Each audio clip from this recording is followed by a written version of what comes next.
Hola, hoy vamos a ver cómo cambiar el modo de navegación por sistema en INFINIX Note 11 Pro.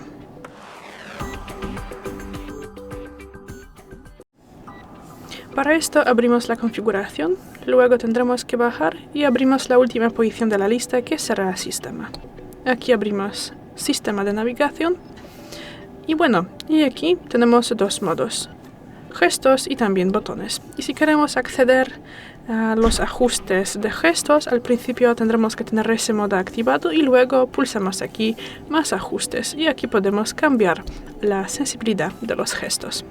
Y aquí activamos los botones virtuales y si entramos aquí podremos cambiar la disposición de los botones.